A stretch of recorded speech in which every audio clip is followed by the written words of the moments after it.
Hey everybody, welcome to the Sam Dean Podcast, where we talk about life uncensored.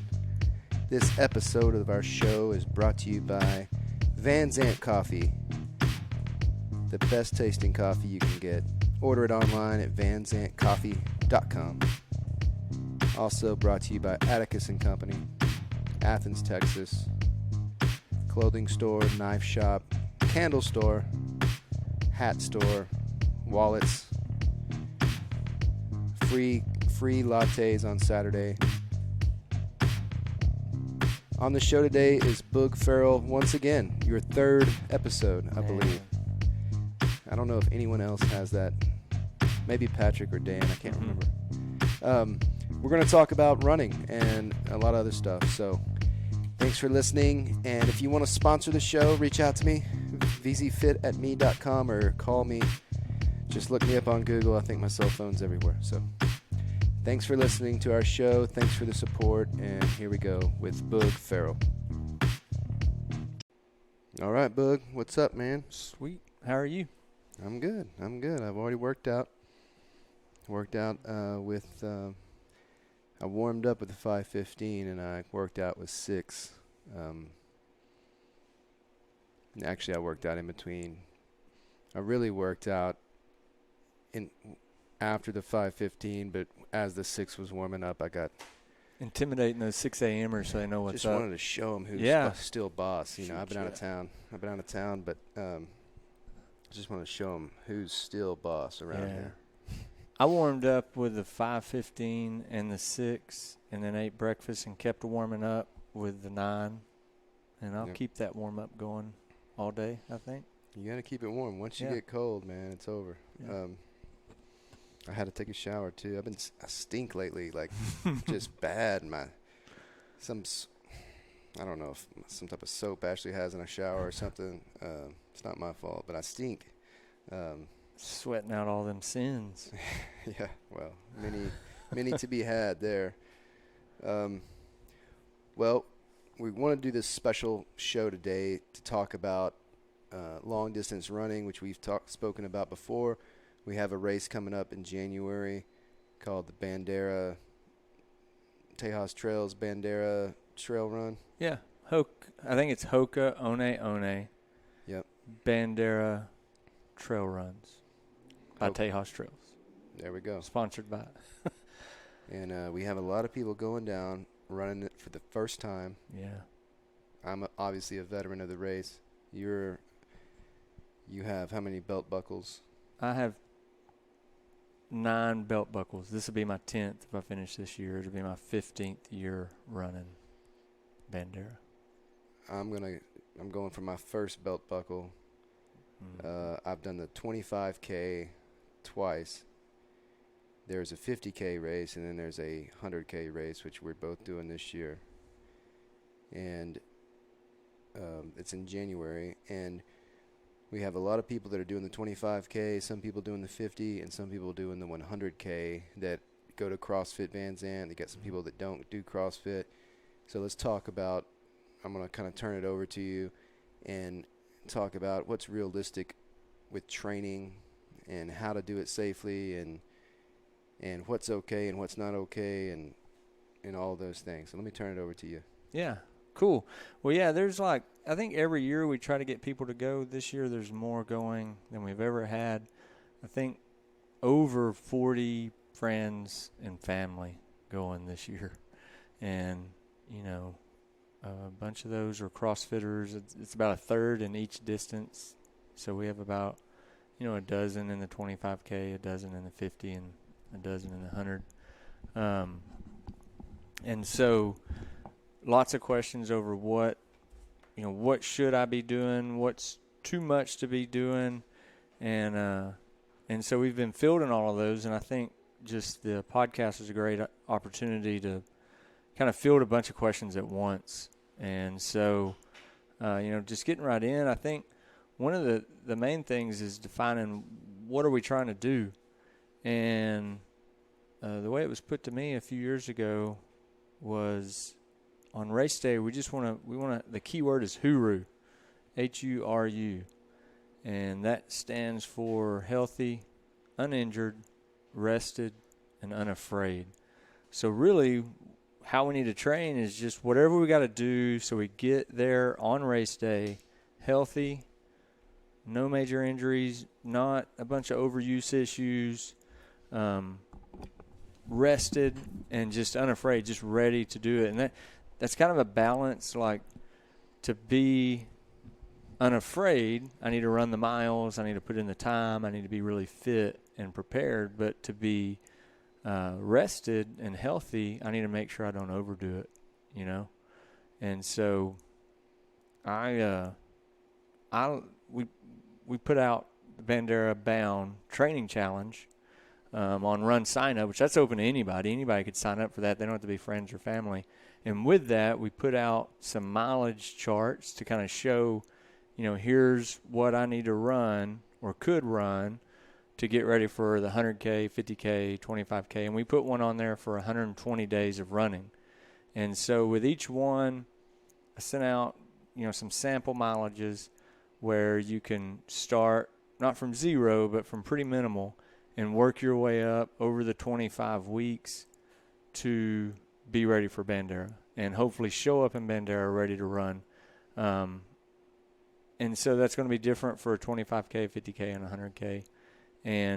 But even with that, and with different distances for different days and different volumes for each week and progression and all that, even with that, there's different ways each athlete could apply it. Like, you and I are totally, you know, we're different athletes. We're both, I would like to say, fit, but we're fit in different ways and have different strengths and weaknesses and different goals. And so this morning, I think you said you got 265, 275 on clean and jerk. That's nowhere near, that's not on my radar. That's not a goal. That's not even a hard to reach goal for me. And yet I'm going to do clean and jerk, and I'm going to train in a very similar way, but we might use different weights. And in the same way, somebody training for a 25K or two people training for the 25K, but with different goals and backgrounds, are going to be more comfortable training with a different volume or a different intensity. Mm-hmm. And so we put out the guide with the challenge as an opportunity for people to see, have a rough idea, an outline of here's how I get from point A to point B. Yeah. But how they go about that could be different. And that's why really what I've said, and it says this on the guide, and the way I approach personally the training for Bandera is you got to apply it artistically. Mm-hmm. Which I looked it up in the dictionary because I wanted to make sure that made sense. And really, artistically means to use your imagination to arrange and execute something. So how I arrange and execute this plan to get from here to Bandera is going to be different than the next and the next person. And that's fine. Like, as long as I show up ready to run, that's totally fine. My goal, and I wouldn't classify myself as a runner. I think I'm what would be called I'm just a challenge taker or challenge acceptor or whatever. I see this run as a challenge. My goal is to finish under the time cap, and not hurt myself. So if I can finish and earn my belt buckle under the time cap, that's my goal. I'm not trying to beat anyone else. I'm not trying to have my overall best. I'm not even trying to beat my old self, which I don't even have any metric to go on. I do have the 42 miles, I think, or 43 is my personal best as far as distance goes. So I'm going to beat that because it's 60-something miles is the 100K. But I want to be fit enough to where I can finish the race under time cap and be happy and be in good spirits and it being enjoyable for me, because I know it's going to take a long time. Right. Well, I mean, and to speak for you, I mean, I know anybody listening to this podcast knows this, but I mean, you're super fit. I think thinking of the super fit people I know that are preparing for this race right now, to me, and this may be beneficial for people listening, there's a spectrum. And on the left side, I think of a Jason Hoffman, who's super fit, super dedicated, but is also a methodical preparer. So Jason, if he's out there and he has this plan, he's one of these guys that's going to follow that plan to a T. Now, Jason's also a very experienced ultra runner. He's going to pay attention to his body. He's going to be really on top of injuries and things like that. But for the most part, he's going to try to follow that plan, and he wants to be absolutely prepared. And Jason's going to probably feel most comfortable when he has most information and most adherence to that plan. Yeah, he's very data-driven. Yeah, he's data-driven. He's got the whoop. He knew his heart rate last night when he woke up in the middle of the night and knew whether he had clearance to go back to sleep or not. I mean, he's on top of that stuff. Then Sam, when I think of Sam, you're like the other end of the spectrum. You're super fit still, super on, like body smart. Know your body. You know your injuries better than anybody. You may ignore them sometime because you're also the most mentally tough person I've ever trained or ran with. So Sam, like you like to show up and be like, "This is a great episode." This is the way I think of Sam. Like you have Jason. Then with Sam, what you want is for us to kidnap you from the gym when you thought you were going to be selling coffee, blindfold you, put you in a sack, spin you around 100 times, drive you to Bandera, and then dump you out and say, all right, good luck, survive, That would be cool. And just see if you're up to the clock on the way you're living your life with no preparation at all. Can I do this? Yes. And both of those are awesome. Yeah. I think the peace of mind and the predictability of following the plan and preparing is awesome. I think the wildness of the experience of just showing up and let's see what happens, and the confidence that it builds in you of every time you face that test, passing it is awesome. I feel like I fall somewhere in the middle of those. I like to prepare, but I want to be able to walk out the door right now, and if Sam said, all right, let's run to Canton, if you said that, I want to be able to go. I want to feel like I can do that. And so that's where I think the artistic application of these plans, it gives us room to prepare in our own way. If you want to be uber methodical, it's there, use it. If and to use Jason as an example, because of what goes on with his career this time of the year, he's backing off of cross training or CrossFit and really more focused on running, whereas you're going to be CrossFitting 6 days a week. Yes. And so your running schedule and the time you have available is going to look different than Jason and different than me. Yeah. And I have one kid. Right. George, who's 7, who's, we're busy. Going back real quick. Yeah. Who's the guy that shows up all the time that in the jean shorts and drinks some whiskey and then just goes out and runs it? Oh, well, I think you're putting together a few different people. So Okay. there's one person, Gordy Ainsley. He was the first guy to run Western States, and he's old, and I've seen him in jean shorts, and he does it's his lifestyle. I don't think somebody like Gordy's planning for Bandera and running a methodical plan to get to Bandera, but somebody like that is just out in it. It's what he eats, sleeps, and breathes, and so it's just a normal part of his life. Yeah. And then there are guys that are. I met a guy at Hell's Hills several year ago. The guy's sleeping in his truck and drinking whiskey till he burns it down the night before, and then still smells like whiskey when he's running the next morning. And may have a rough first 10 miles, but then is going to crush it at the end, and it's just leaving people behind who had perfect running plans. I like to talk to people on the race. As they pass me or as I pass them, check in with them. Mm-hmm. I think that's good sportsmanship out there. Yeah. Good, Who was good community? Larry the Zen guy from West Virginia? The Zen of running? Yeah. Yeah, I bought his book. Yeah. He ended up passing me. Yeah. Beating me. He was about 65, 70 years old. But he had it figured out. He wrote a book about it, and he's light years ahead of me on just mental preparedness.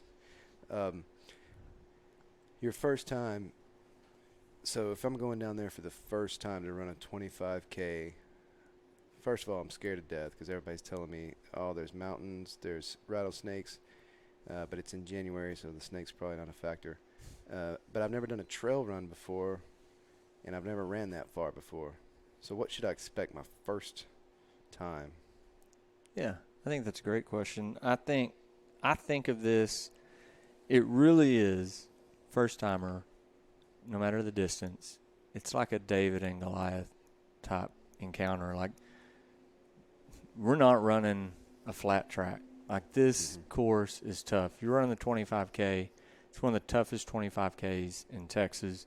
It is super gnarly. It's not big mountains. Like you just got back from Colorado. It's not. You're not going over any 14,000 foot peaks.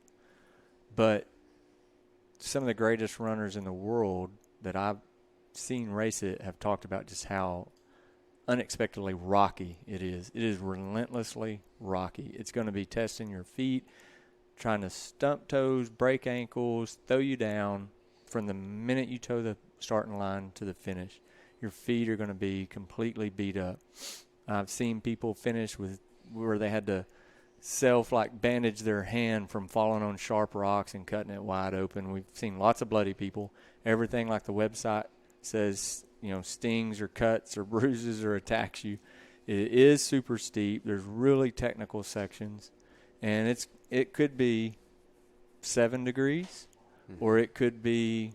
I've seen it in the 80s. It's rough, and there's like 500-foot peaks. Yeah, but they feel like 14ers. They yeah. do when you go up them. So you told me a long time ago, dude, just walk uphill. Yeah. What are some tips? All right, you're telling me the first time you say, Sam, you walk uphill, and you told me not to take long, giant steps. Yeah. So you think of it like riding a bike. So going up the hills, to speak to that, I think of if you're on a bike and you're in that low gear where you're pedaling pretty quick, but you're not covering a lot of ground. And really what you want to think of in general, if we're running efficient and we're trying to run distance, that's the way we're going to pedal all day. The cadence, how fast I'm pedaling, is going to stay the same all day. So if I'm on a flat, I'm going to be moving a little bit quicker, quick light steps.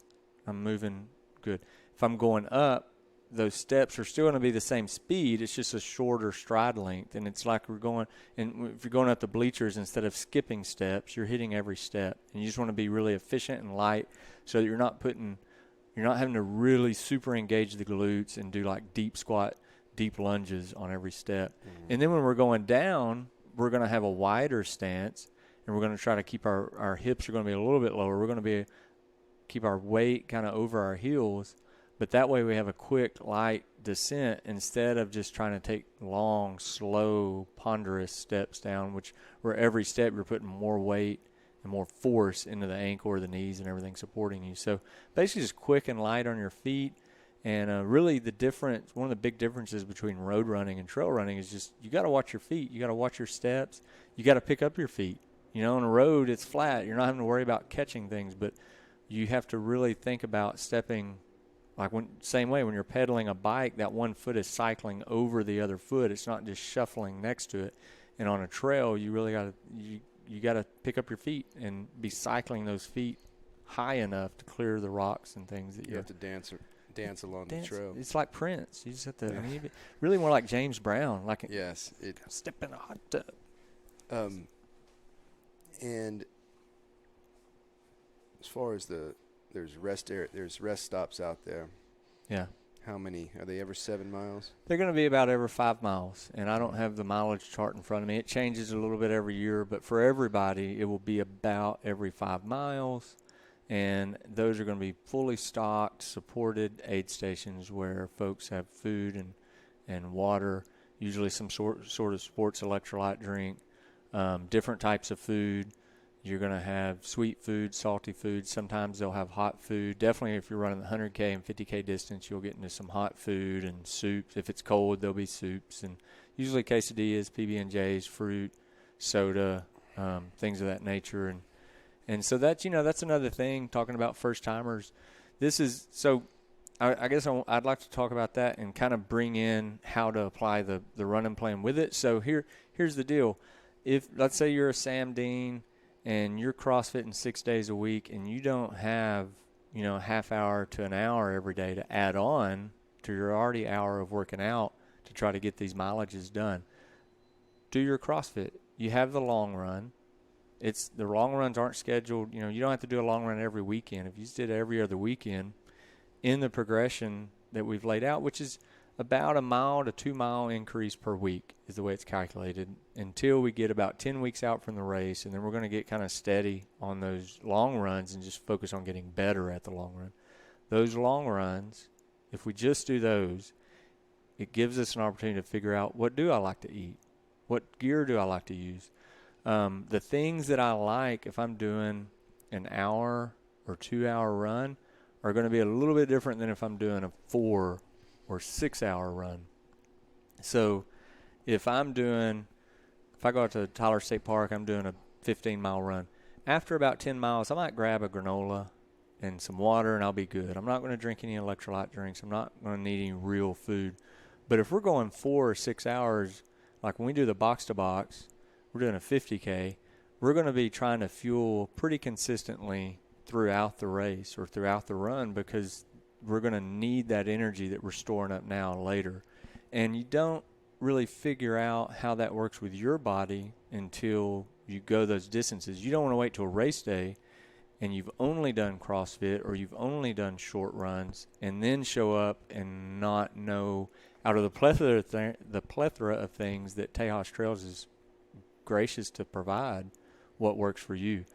For instance, for me, for years I could handle lots of sugar, so I would use the goos or I would use the sports drinks that they have up there, PB&Js, all that stuff would be fine. And every once in a while I would turn my stomach, and I didn't know why, but thankfully because of CrossFit, I've learned like no sugar.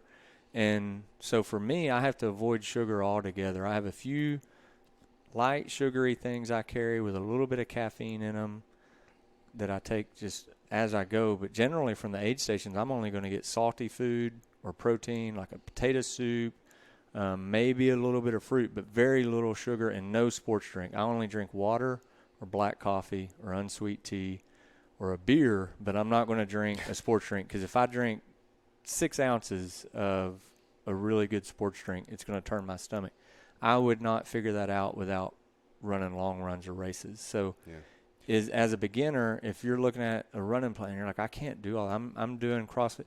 CrossFit's great. It's going to get you super fit. Spend a little bit of time on the long run and figure out and try it out. Take some Gatorade if you think you want to try that, or just take water and some low sugar, granola bars or something. See if that works. Take a ham sandwich and some water and Whataburger. See if that works for your long run, and figure it out now. So a 5K to me is the same time allotment as a CrossFit workout.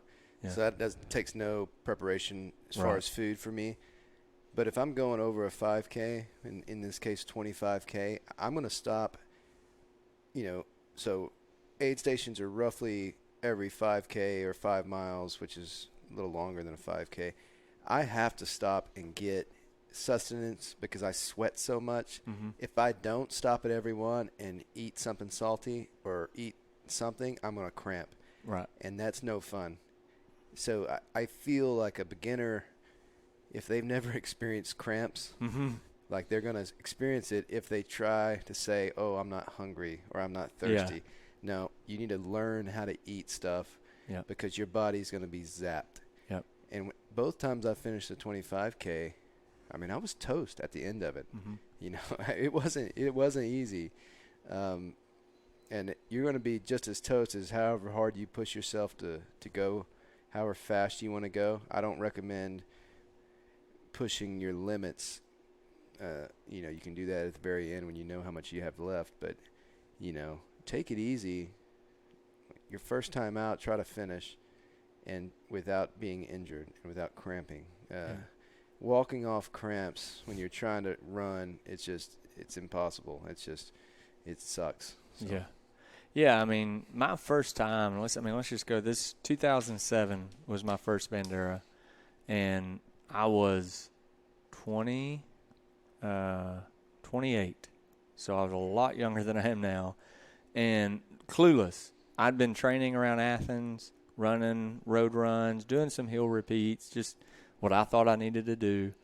And I could run 8-minute miles running down the road. And so I had on shorter runs. And so I'd looked on the webpage and I could see that the guy that had won it the 2 previous years had, in the 25K, had ran 8-minute miles. I'm like, well, hell, I can run 8-minute miles. So I ran one training run before Bandera, and I ran it at Tyler State Park and had to did one lap, which is about 9.25 miles. Had to stop 3 or 4 times to stretch out my quads because they were seizing up on me. And that was literally the Saturday before the race, and still no warning signs are going off for me. I was clueless. I didn't know. And we get out there, race day. It's January. It's like in the morning, 65, muggy. Everything is sticky. It's in the mud sticking to your feet.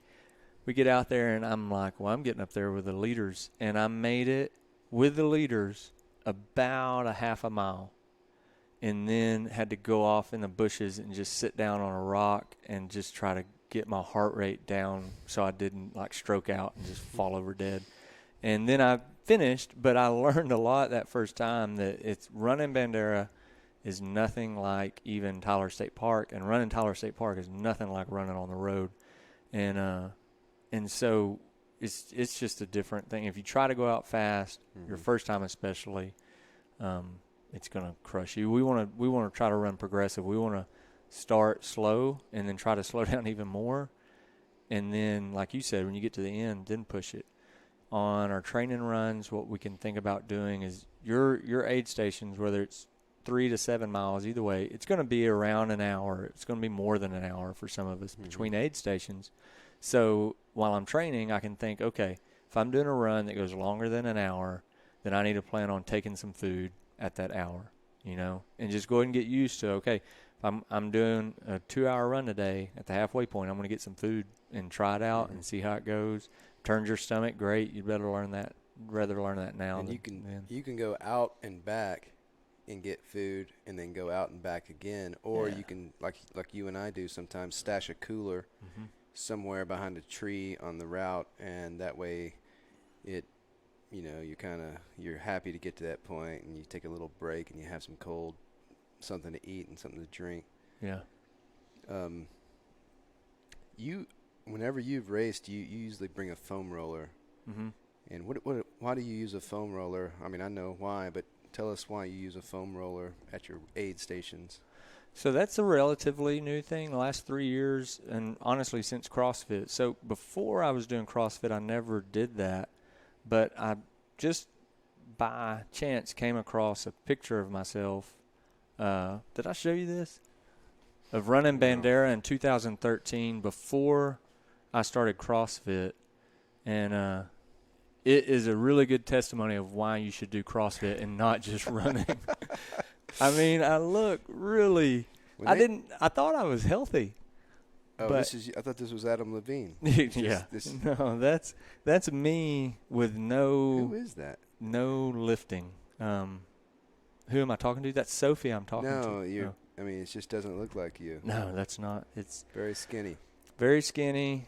Wasn't doing really any Olympic lifting at all, and no pull-ups or anything like that. And so I felt fast, and I was pretty fast then. Probably doing some curls though. Maybe, yeah. Biceps poking working out on that. Working on that gun show.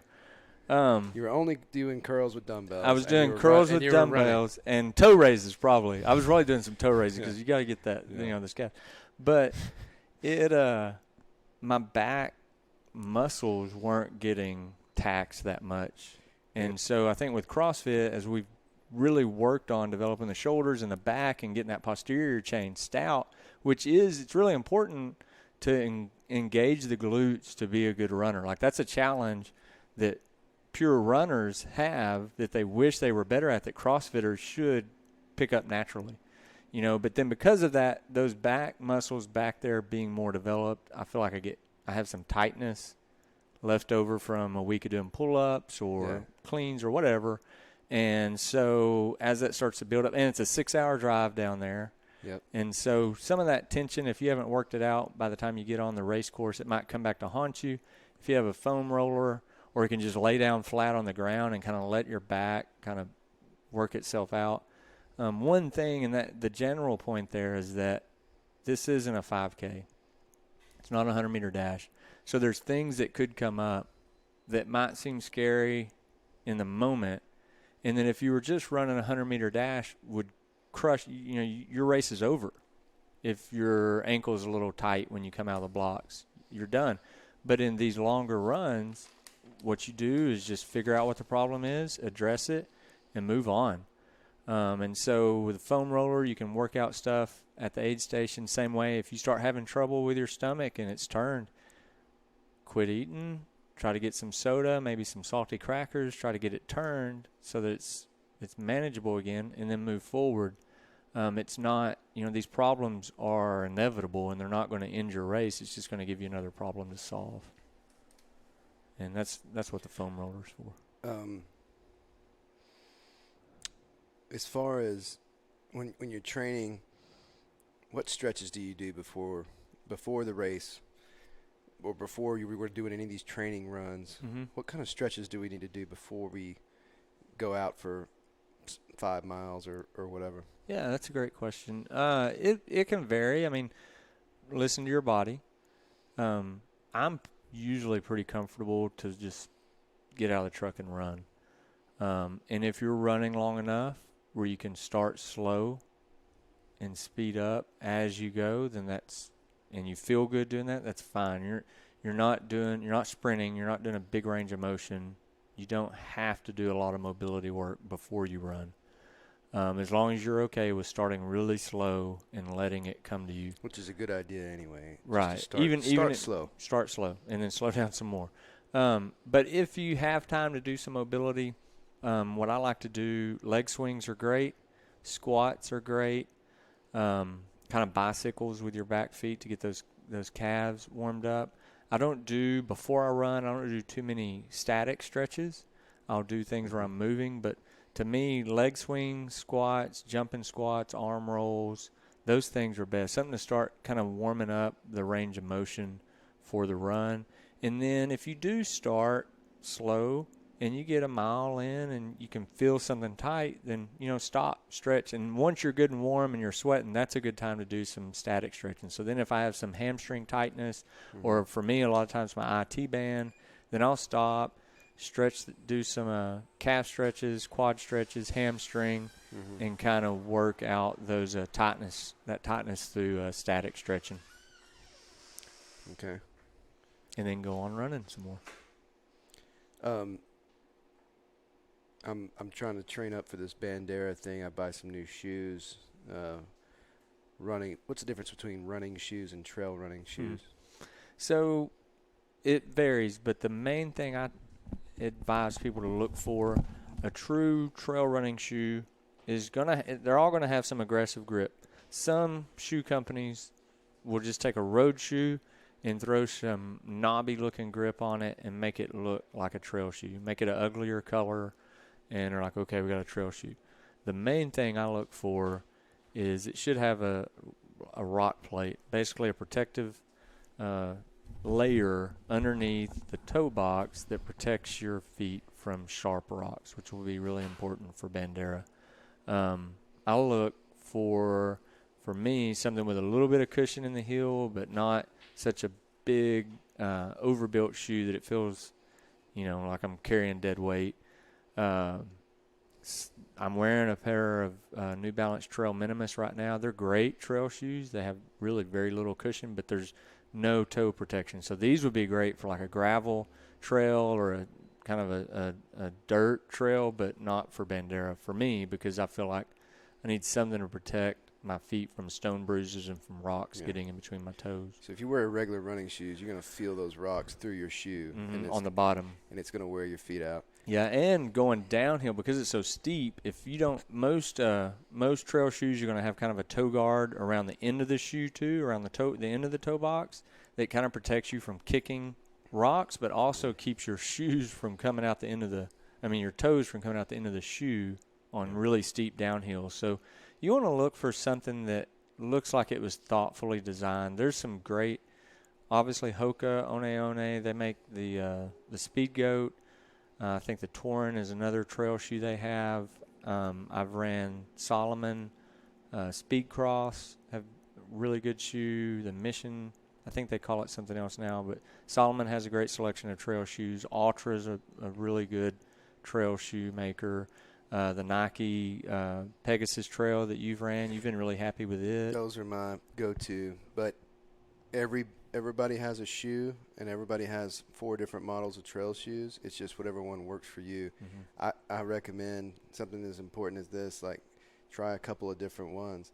And when you get your shoe and you go out and train on it, if you start out on the first mile and something's uncomfortable the first mile, you've got some problems coming. Yeah.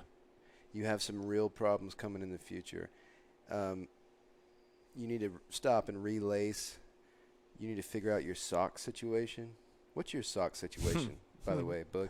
Because if the socks are important too, because if your feet are wet, if they're getting super wet and you have a hot spot early, that could turn into be disastrous. Yeah. I'm picky about that kind of stuff, and yet I'm not in a way. So one thing to avoid is Gore-Tex. So you will see if you're shopping trail shoes, lots of makers will offer a Gore-Tex version. This is Texas. We're not running in snow unless we have snowpocalypse. But even then, the key in Texas is breathability. So you're going to want a shoe that you know your feet are going to get wet. If they don't get wet from actual water, they're going to get wet from your sweat. So you want a shoe that's going to breathe and dry out as good as it can.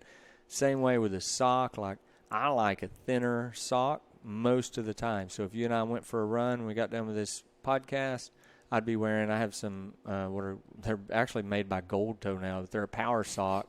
They're cheap sock, but Gold Toe has been a power sock for a long time. But the key thing is I started wearing these socks before they were bought by Gold Toe, and they have Cool Max. So Cool Max just really breathes well, and they're cheap, and I go through a bunch of them. But I want something thin that's going to breathe well for hot summer short runs. If I'm running at Bandera, and there's lots of little pebbles and there's lots of dust, especially even if it's wet, you're going to pick up more. So even though it'd be less dusty, you're going to be picking up more pebbles. And I'm wearing a shoe, like we said earlier, that's really breathable. A lot of that stuff's going to make its way into the shoe if I'm not wearing gaiters, which is a whole nother subject altogether. So on long races, I like to wear a thicker sock. Features, I think their Features Elite makes a really good sock. 2XU is a sock maker, compression sock maker I've worn. Something that basically allows me to forget about my feet. And that's what I like to do on the really long races and runs. I don't want to think about my feet. For me, blisters are never an issue. Shoe fit is never an issue. So blisters also, everybody listening, your conditioning and your training up to this moment, up to the January race, getting your feet conditioned for distance running is something you need to do prior. Boog doesn't get blisters because his feet are conditioned for running, and he knows his gear. His shoes he's used to those shoes, etc. If you've never gone that far, you may run the risk of having some type of blister. In the event of a blister on the trail, what are we doing? Okay. This is something I have zero experience because I've never gotten a blister on the trail. I've gotten one hot spot in one Bandera 1 year, and I took those socks off and just replaced them with a dry sock that I was more comfortable with, and that problem went away.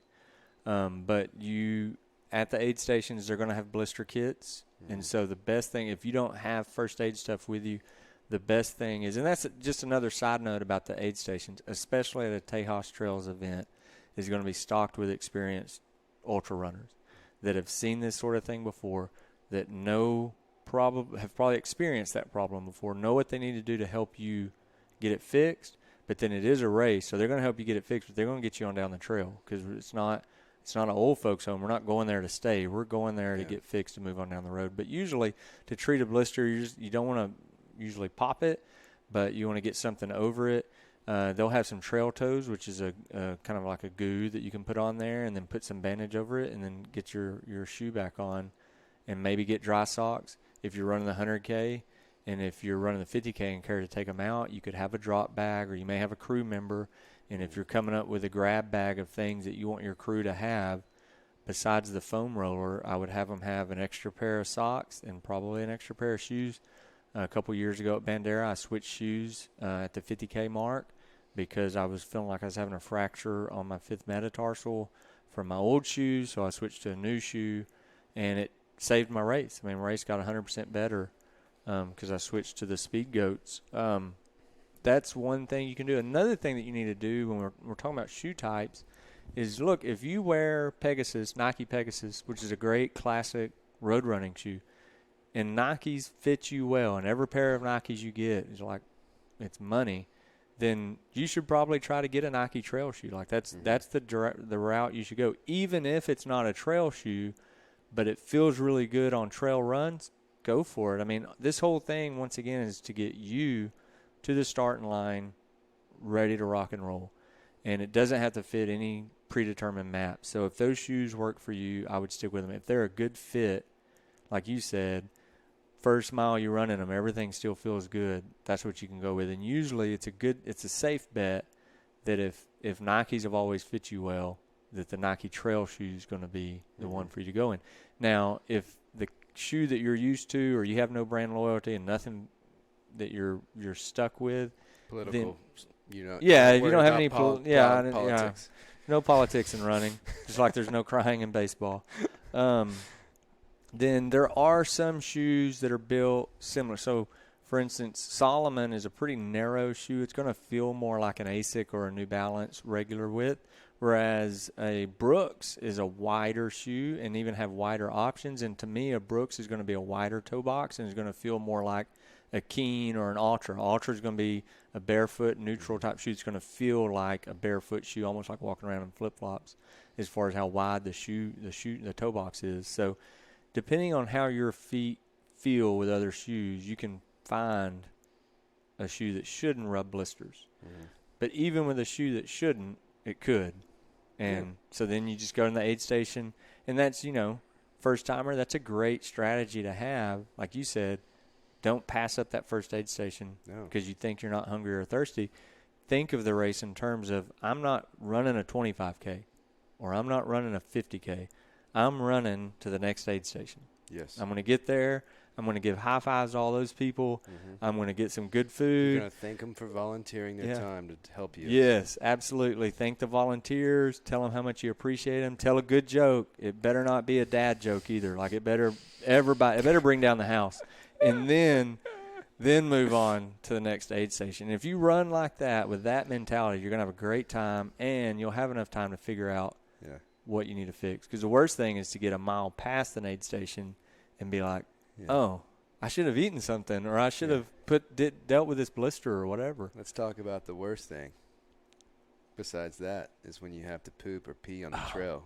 Take me through that. Well, there's only my friend Josh Seipert, who's ran a bunch of marathons and been to Bandera a bunch of times, bringing a bunch of kids down here, state champion, probably greatest cross-country coach in Texas. Mm-hmm. Probably not listening to this, but he says there's only two types of runners, pukers and poopers.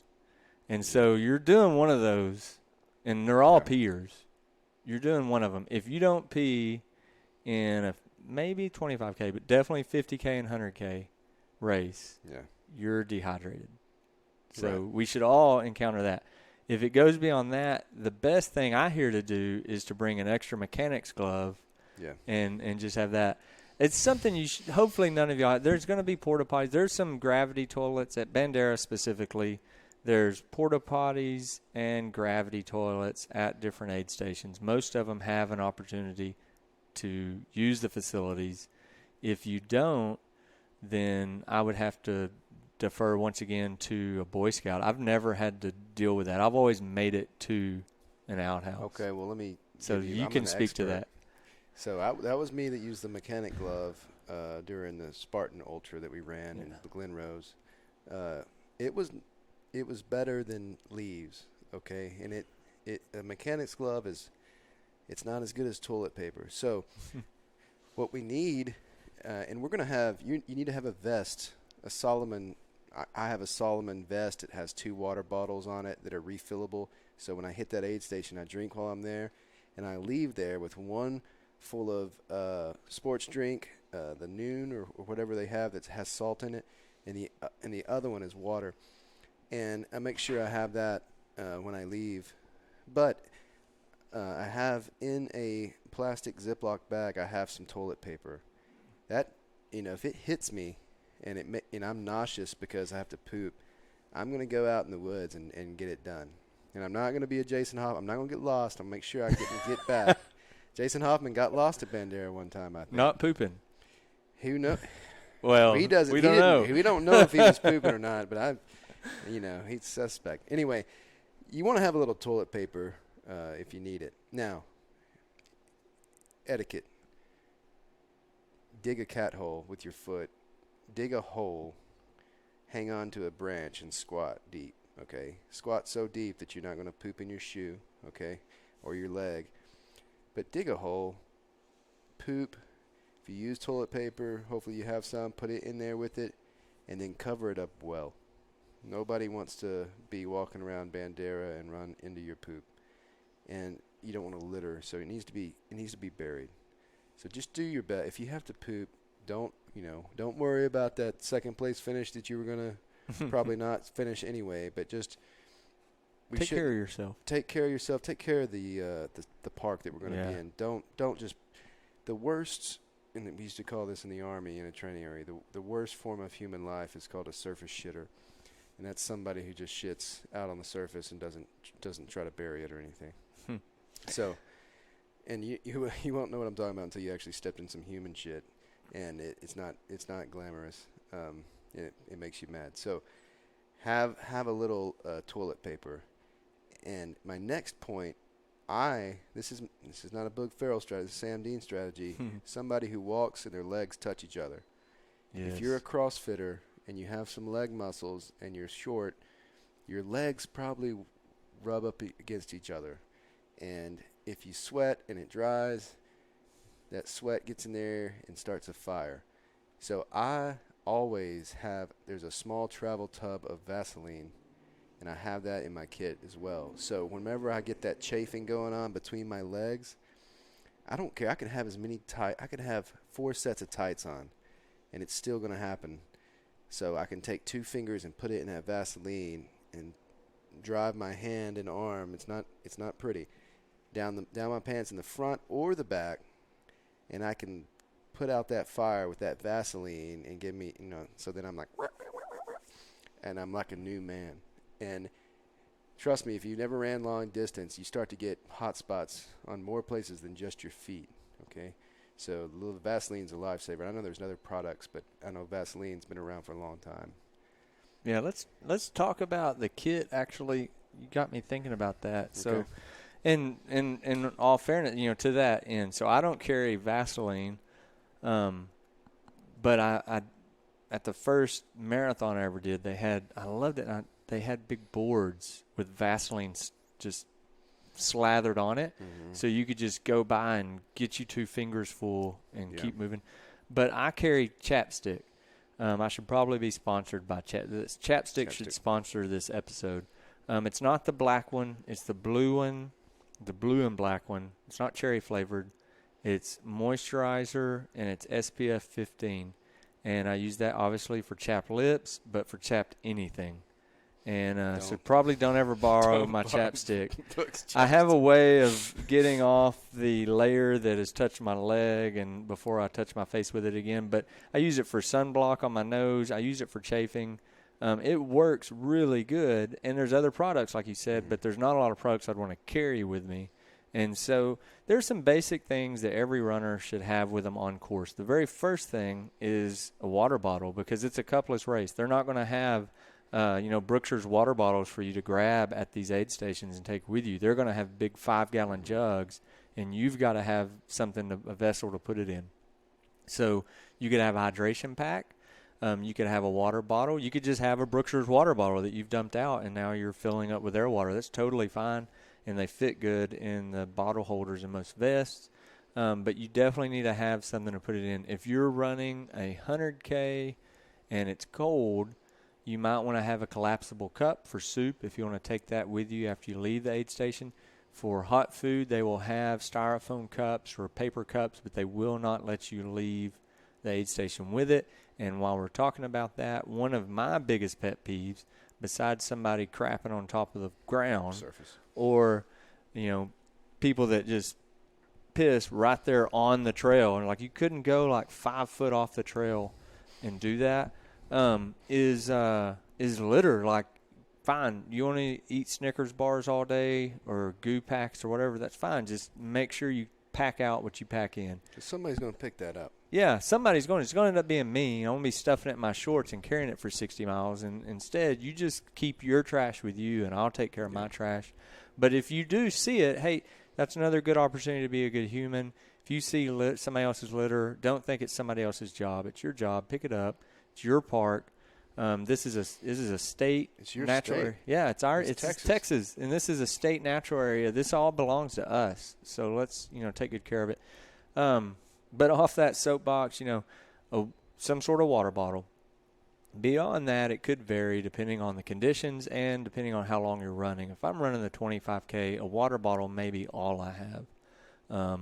But beyond that, if you want to be a little more prepared, like Sam said, I always have a Ziploc. I'll have a pack, and it's either going to be like a small pack or a bigger, like backpack pack. And I'm going to have a Ziploc bag, and I'm usually going to have wet wipes in there because they're good not only for bathroom emergencies, but also when you sweat enough and you deal with enough food all day because you're kind of eating and drinking all day, your hands and your face it just gets crusty and nasty. And so it's nice to freshen up and have some wet wipes with you. Alcohol-free wet wipes. Yeah, and you want to have those, not like the sanitizer ones, but the dude wipes are great. I like those. They have mint flavored. Don't eat them, but that's what they taste like. Wet wipes would be a good idea. Basic first aid in just the form of, like, if you have a pack and you could put some Band-Aids or like a KT tape would be something really good to have with you. Something where you could deal with a blister if you weren't at an aid station at the time. If you're running the 100K race, definitely going to need a headlight. Mm-hmm. I would want to have a backup headlight and definitely have backup batteries. If you don't have room or the carrying capacity or care to mess with an extra light, at least have extra batteries. And usually you can bungee those together with like a rubber band or something to keep them from getting into places they're not supposed to. Extra batteries, extra food. If you have food that you like that works for you and you want to carry a little bit of that so you're not wholly dependent on the aid station, that's not a bad idea. You could have some of that. With it being in January, and it could be from 65 in the morning to 5 in the morning, it's not a bad idea to have an extra layer, and it doesn't have to be anything elaborate. You might just have like a really thin layered shell, or maybe we start in a long sleeve shirt and then shuck that and go down to a short sleeve shirt during the day, but keep that long sleeve shirt with you. Mm-hmm. Basic change of layer, basic. Once you start sweating, take it off. Yeah. Basically, the rule of thumb on that, too, is what should I wear, Sam? I'm a first-time runner. What should I wear? How much is too much? I've seen people start Bandera with a T-shirt, long-sleeve shirt, and a rain jacket over that, and long pants. I think that's crazy. But basically, my rule of thumb is if you can stand it while standing, you're good, which means if you're getting ready to start the race, if you can stand there, not comfortable, but you can physically do it, then that's probably what you want to run in, because as soon as you get moving, your body temperature is going to get up. But the reason it's good to have that extra layer, and I've walked the last 20 miles of Bandera one year. Sam's your first year of running Bandera, I walked the last 20 miles, and if you've been moving faster and your body temperature's up, and then you slow down, that body temperature drops, you might need an extra layer to put on to kind of keep from getting hypothermic and everything. I like to bring a pair of mechanics gloves for pooping, but mainly to keep my hands when my fingers get cold. Yeah. And they're easy to just stash away if you don't want them anymore. I seem to wear those for everything. Music on the trail. If you have an iPhone or an iPod or hell, I don't even know if they make an iPod anymore, but iPhone. This is something I learned at Bandera. If you stream music, you're not going to be able to listen to any of the music you stream. Only the music that's downloaded to your phone. Yeah. So get your playlist, but make sure it's downloaded to your phone. Yes. And then, you can listen to your headphones or whatever, but, it's not going to last the whole time. They're going to run out of batteries. I like to just play my music out of my phone out loud, which people like to come listen to my jams, and they can go to hell if they don't like them. But most people are very complimentary. They like to hear that out on the trail for a little while. And I kind of DJ, a little bit. What do you want to hear? And because one year I ran and I didn't download anything, but I had some stuff downloaded. Some of it was good, but most of it was kids bop, like George's kids bop songs, which was terrible. And like when you try to change a song on an iPhone and you're sweating on it, and the buttons don't work anymore. So somebody would come by and I was listening to kids bop, and it was embarrassing, and probably lost some cred. And anyway. Download the songs. Download the song. Same way, like I like to use Ramwad to do my mobility routine, and if you want to use those in Bandera, you probably better download it. Now, speaking of Uber preparers, my nephew Tate Taylor's running Bandera 100K this year, and I think he's already been down there twice, and he was saying he had pretty good cell reception out there, but it's spotty at best. Mm-hmm. And so that's, like Sam's saying, download whatever you think you're going to need. Anything that you think you might need once you're on the trail or out there, you need to prepare ahead of time. Even if it's something you could grab at a store, there's stores in Bandera, but Bandera, the town, is about a 40-minute drive from where we're starting the race. Mm-hmm. So you want to have everything with you, especially if you're staying out there. And, one of the cool things about trail running is a community. You may forget something. I had a guy show up one year at an aid station, same time I did, and it's starting to get dark, and they asked him, well, do you have your headlight? And he just looked at him and said, I thought y'all were going to give me one of those. And so he didn't have one. Luckily, I had an extra one and extra batteries, and so we hooked him up. And I had extra batteries. Somebody else had an extra light, and between the two of us, we hooked him up, and he had what he needed. Somebody saved my race one year by having a water bottle because mine quit working, and they loaned me theirs, and I've had it ever since. So the community thing is awesome. Like you stole it. Yeah. Well, I haven't seen him again. The community thing is awesome, but prepare as well as you can. And there was something I thought of, but when you're listening to music, this is one of my strategies. Oh yeah, music. Back to music, the most important thing. Yeah, get lost in the song. And like Boog said, run to the next aid station. Don't run the whole race. When I'm listening to those songs, many songs I've heard 1,000 times, but what are they trying to say? Like, what's the story about? And, man, that takes my mind off everything. I'm just sitting there listening to that. And you really appreciate sometimes when you're in that zone. Running is one of those things like taking a shower, mowing the grass, or driving your car. Like, you can really get into some deep thoughts. And when you're by yourself, that music sometimes helps you think about something else, good or bad. Mainly good, that you don't need to be thinking about how bad you're suffering or whatever. The main thing about this race, and any race for most people, is having fun. Yeah. If you're not having fun, why the hell are you doing it? Yeah. And no one cares. No one cares if you're first place. No one cares if you're last place. What we care about is the challenge, and are you having fun? Is it okay to not finish it? Yes. I couldn't. We did a 100-mile race in West Virginia. I got 43 miles. My legs didn't work anymore, and I was walking, and I was not having fun. I stopped, and it's okay. Safety is no. Yeah, I would rather your PR, like, get a PR. Run further than you ever have in your life. Anything past that is a cherry on top. And if you PR, say the furthest you've ever ran was a 5K, 3.1 miles. If you run 3.2 miles down in Bandera and decide that's enough, good. That's enough for this year. Next year you can run 3.3, maybe finish the race. Who knows? But everybody comes from a different spot. Whether you're the guy that goes out there every year and wins first place, you're the beginner. Everybody starts, just like CrossFit, in a different spot. So don't compare yourself to anyone else. And your preparation is only going to help is only going to help you, but make sure your preparation doesn't harm you. You're not doing too much leading up to this, or you'll never make it to the start line. So these have all been good points. What else do we have on your notes? On my notes, yeah. Well, real quick on the music and safety, kind of coming to coalesce in there. I think thing to remember too is just if you have headphones in, have it where you can hear it. Either have one end cranked way up or have two in but down enough where you can hear people communicating. Yes. One of the trail etiquette things is if I'm coming up behind you on the trail and I'm moving at a faster pace, I might say something like on your left or on your right. Usually it's on your left. And so then if you're coming up behind me and I hear on your left, then I'm going to move over and let you go on and do your thing. That's just part of it.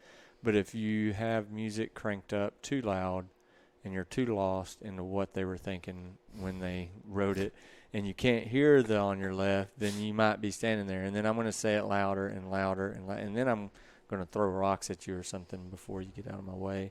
Some of this trail is single track, and it's really technical, and they can't get around you unless you make way. But if you're running with Sam Dean, you don't need a podcast. He'll just sing the whole time, and it's awesome and epic.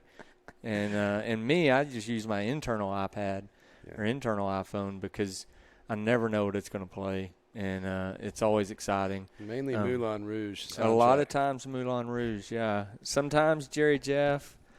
Sometimes George good. Jones, you know. We got into Jerry Jeff one night. I ain't here for a long time. I'm just here for a good time. George Strait. I mean, King George. But, do whatever it takes. And everybody's different. Just like on that spectrum earlier about preparation, you have some people that want to be totally in it and are tuned into their body and are like paying attention to every bit.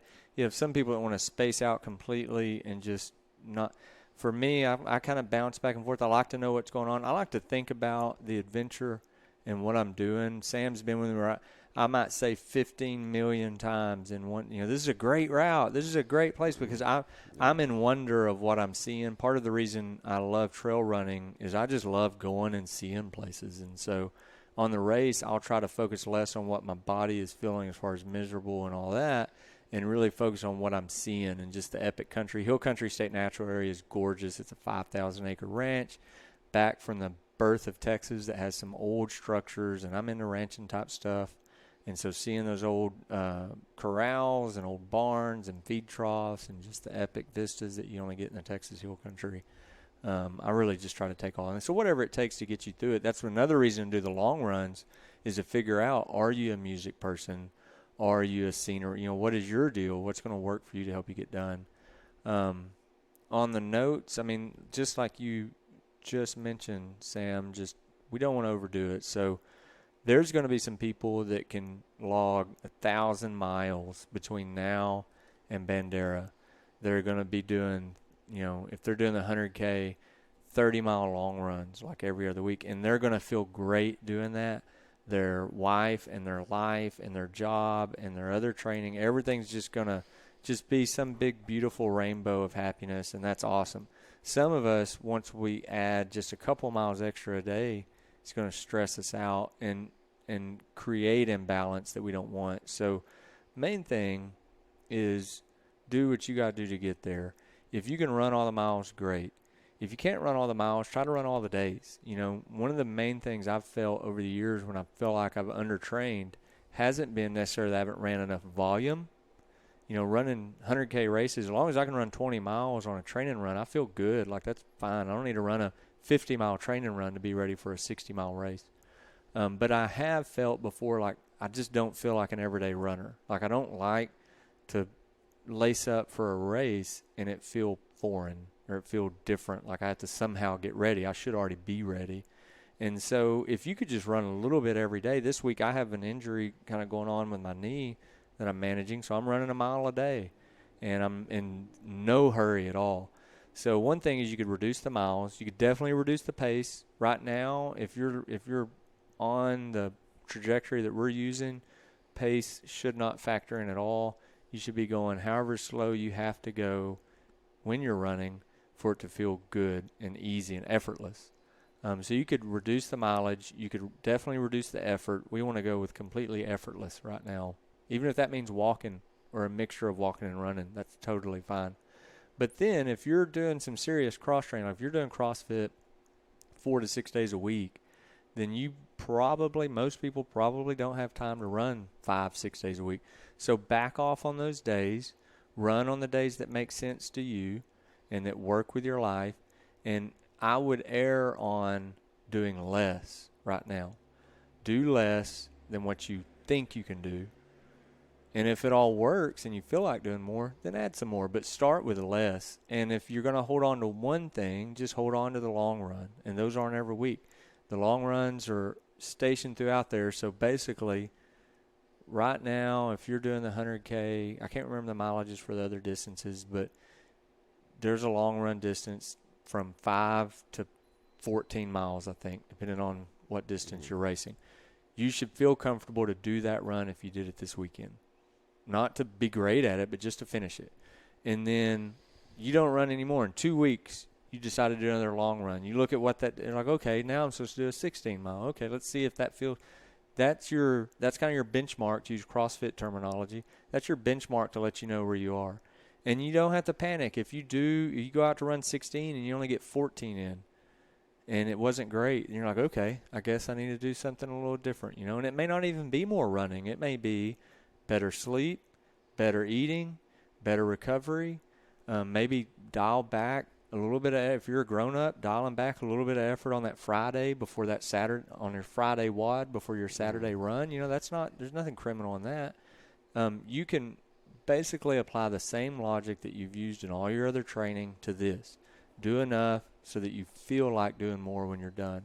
You're not trying to kill yourself on every work. Every run is not an open workout.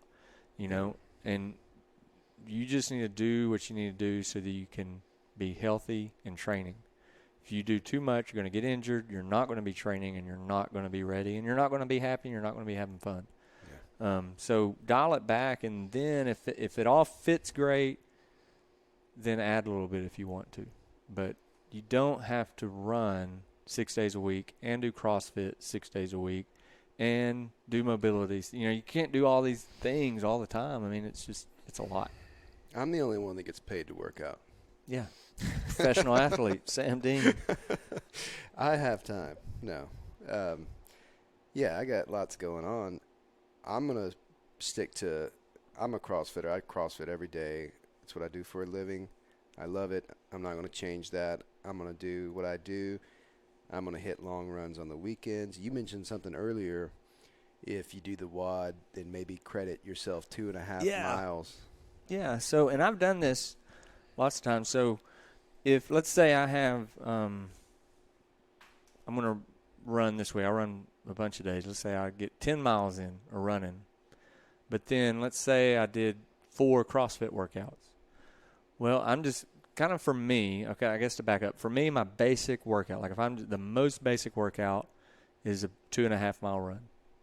More than a mile, less than 3 miles. So if I'm healthy and I just want to do a basic run, for me, that's about a 20-minute run if I'm running 8-minute miles.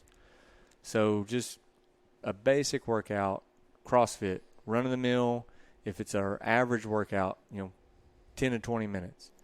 So if you have time to do those CrossFit workouts, but you don't have time to run those, give yourself credit. If I did CrossFit, I just call it 2.5 miles. Even though I might have been Fran. We might have done, I don't know if you're Sam, you're doing like a 2.5 minute Fran. If you're me, you're doing like a 10-minute Fran. But I'm going to call that 2.5 miles. Mm-hmm. And then today my goal was to run 4 miles, so I did 2.5 on Fran. So now I'm just going to go out and run 1.5 miles.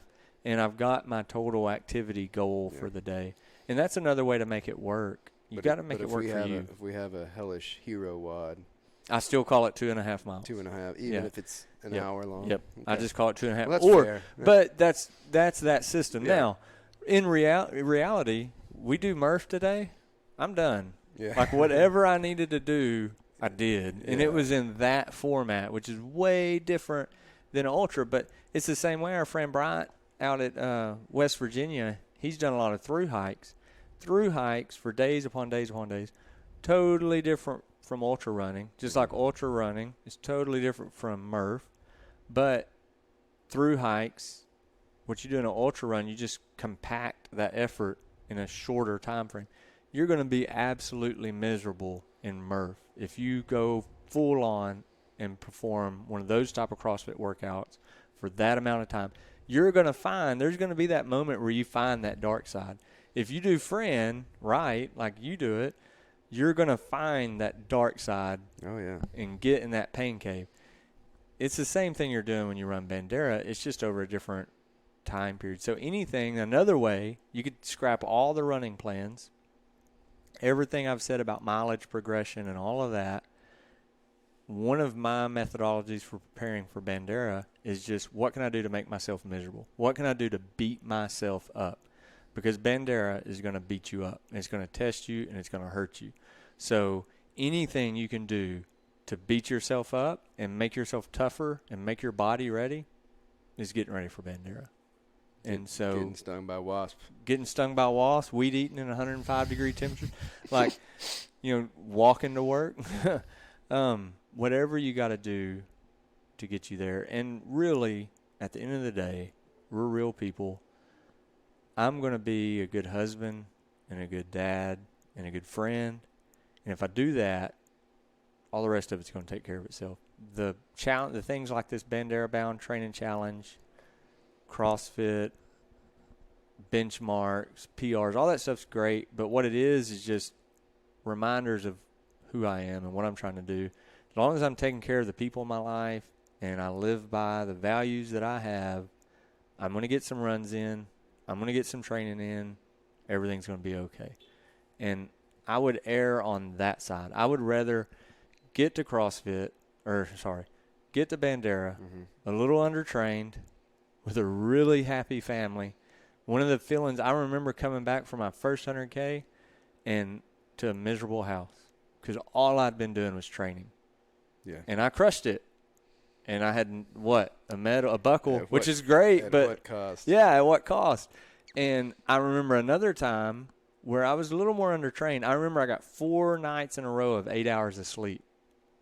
I was undertrained, but I was really well rested. And my girls, when I came back, had made this great big banner that showed me, like, running across Bandera because they didn't get to go with me that year. And they were so happy to see me. And, like, that's a win. And I still got the buckle, but I had people that were happy that this was a part of my life instead of people that resent my training because I've been loving my running more than I'm loving them. Yeah. And so I think we just don't need to get too worked up about, we need to be doing it, do the work, however it fits in your life, and prepare however it fits in your life, but keep things in perspective. This is a really epic race. It's really awesome. It's really cool that we have 40-something people going, and it's going to be awesome. And it is David versus Goliath, but keep it in its place and just, as they would say in Uganda, mpola, just a little bit at a time. We're going to get there. The only other thing about all that I would be remiss if I didn't mention is that I am running more right now than I've ever ran before. And I have discovered that my body responds well to running. So I like running a lot of volume. And I'm really lucky in that I do have a family that puts up with me doing it. And I don't get paid to work out, but a lot of days I have time for both workouts. Mm-hmm. So I'm probably going to put in most of this volume and do most of my other training. But I've got, since 2000, 15 years of figuring out what works for me. I've been running Bandera for 15 years, and I've figured out this works for me, and I'm going to do a whole bunch of it, and I love it. That's different than I'm a first-timer, and this is what the plan says, so I better do it or else. That's not the situation we want anybody in. We want everybody to just have fun and do life, and the rest of this will take care of itself. It's a weekend. We're going to Bandera, Texas, cowboy capital of the world. Yeah. Archie Blues. Archie Silver Dollar Saloon, Archie Blues, the same place. It's got down a flight of stairs, like Robert Earl Keane said in Feeling Good Again. He talks about this bar. You walk in there, there's a bandstand or a stage on the right. There's a dance floor, Big fireplace. Big fireplace. They've got Lone Star in the bottle there. They've got a Dolly Parton Yes. pinball machine. And Hank Williams carved his name in the wood of the bar. You got to go there. We're going to be going there and just to check it out and have a couple beers. And then across the street is the OST, Old Spanish Trail Cafe, and chicken fried steaks are to be had if you like those. Yeah. So I'm excited. And what else, Boog? You know, don't sweat it or apply artistically. I think we'll probably have some more of these between now and then just to cover more any questions you have about training, but especially things like what are things I should have. I think some of the things, Sam, you brought up as far as what we should carry with us for first time. There's so many things I take for granted that I don't even think about because it's just in my kit. I just grab and go that we could probably unpack. So if any of the listeners have any questions to help them prepare, I mean, shoot them at Sam, let us know, and we'll try to cover it on here sometime between now and then. And we're going to be going for runs and stuff. I prefer to run with somebody else, especially when we're training. So if you want to run with me or Boog or Rachel or Ashley or any of these nice people, let's get together. Let's get together and go for a run with one or two other people. The conversation's cool. Just run comfortable where you can still talk. You know, like that's when we're talking about starting slow, you need to be able to talk. Yeah. You know, like let's chit chat and let's go jog some. You know, that's pretty much what it is on these trail runs. It's a jog, and we hit a hill, we're gonna walk up it. Yeah, buddy. And that makes it a little more fun to me. Anyway, I mean it's so funny. I'm laughing thinking about. If you're not having fun, you're doing it wrong. Yeah. You know, just like we've always said up here. I mean, if this is too much, like if you're not having fun, you're doing it wrong. What's the distance this weekend on the 100K? Can we see what that is? Yeah, let me look. I think we're supposed to be for the 100K. We're doing. I think we're supposed to be doing 50K. I mean, I'm out. I'm driving. 14 miles. I mean, and that's the thing I'm kind of struggling with too. Just full disclosure is I'm training. My first race is in the first week of November, and it's 100 miles. So my mileage should be a little different than everybody's mileage that's training for Bandera because I've got to ramp up to 100 miles in the next couple months. So I need to do 14 miles this weekend. 15. It looks like we're on 15 this weekend. 15. All right. So. And if you're the 50K, it's so I need to run from 10. I need to run from this gym to my house this weekend. Yeah. So no big deal. No bigs. So anyway, thanks for listening, guys. I'm sorry if you're not a runner and you listen to this one, but hope you got some good insights. We'll do another one. Hit us up for anything. Keep doing CrossFit, etc. And we'll see you later. Thank you, Boog. Thanks, Sam.